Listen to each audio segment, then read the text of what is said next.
नमस्कार मित्र आणि मैत्रिणी, welcome to my channel. Kamali याच्या भागामध्ये हे दाखवलं गेलं आहे की कमळी जाते पोस्ट ऑफिसमध्ये, तेही ऋषीबरोबर.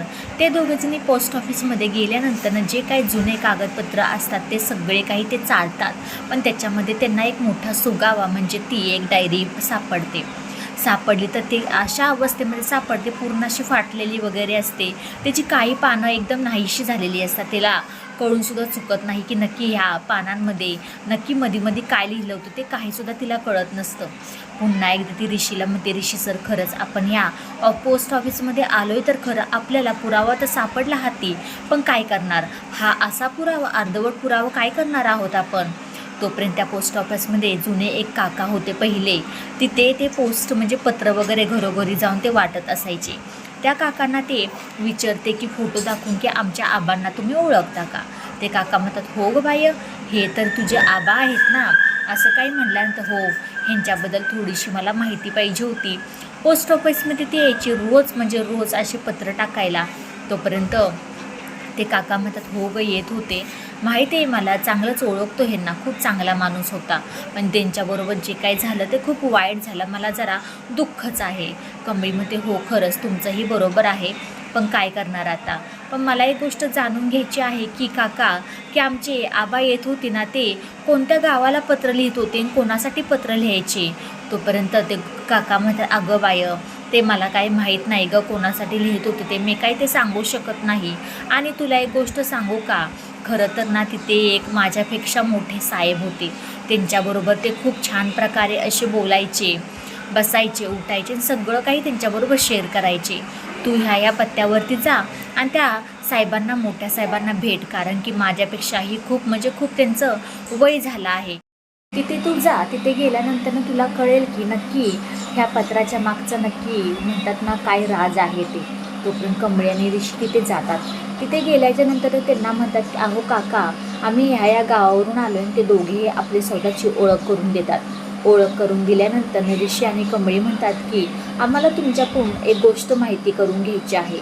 हे आहेत आमचे आबा आणि ह्यांना आत्ता सध्या ते नाही आहेत, त्यांचे म्हणजे म्हणतात ना देवाघरी गेले आहेत. आणि हे तुमच्या पोस्ट ऑफिसमध्ये यायचे पत्र टाकायला, आणि ते कोणासाठी, कोणत्या गावाला आणि कोणासाठी ते आम्हाला सांगू शकचाल का?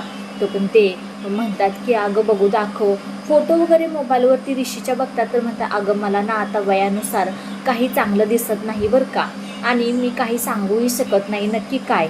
एवढी लोक येऊन गेली, एवढं दिवसाचं कोण ग एवढं लक्षात ठेवतंय? कमळी आणि ऋषी म्हणतात की अहो जराशी तुम्ही जरा ना अजून जरा लक्ष देऊन बघा ना नक्की काय होते ते. कमळी आणि ऋषी म्हणतात की अहो जरा खूप महत्त्वाचं आहे, आणि तुम्ही जर ही आम्हाला माहिती सांगितली ना, खरंच तुमचे आभार मानावे तेवढे कमीच आहेत. तोपर्यंत म्हणतात, नाही रे बाळांनो, ते येत होते मान्य आहे, पण ते काय बोलले काय नाही, कोणासाठी पत्र लिहित होते ते अजिबात मला काही माहीत नाही आहे. ऋषी आणि कमळी तिथून नाराज होऊन जाणार. तोपर्यंत त्यांच्याच घरामध्ये एक भिंतीवरती अशी फ्रेम दिसते, त्याच्यामध्ये आबा असतात. पटकन कमळी ती फ्रेम खाली हातामध्ये काढते आणि ते दाखवते, म्हणते हेच बघा माझे आबा होते, आणि हे कशाला येत होते? सांगा बजर जरा ह्यांच्याबद्दल, ओळखता तुम्ही ह्यांना? म्हणतात, हो ग हो, हा ह्यांना तर मी ओळखतो, हा तर माझ्या पोस्ट ऑफिसमध्ये येत होता रोज.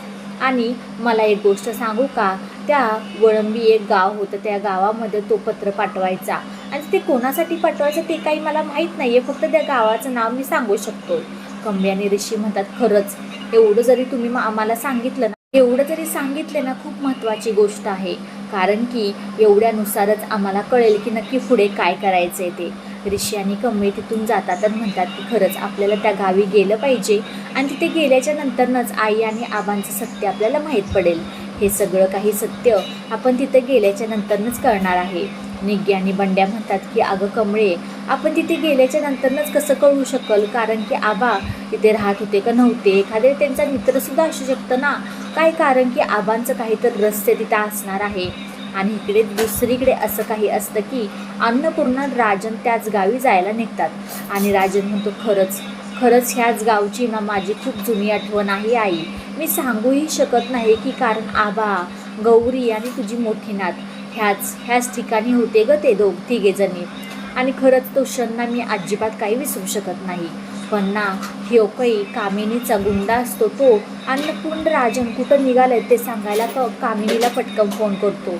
आणि फोन केल्यानंतर ना कामिनी म्हणते की काही जरी झालं त्यांना अडव.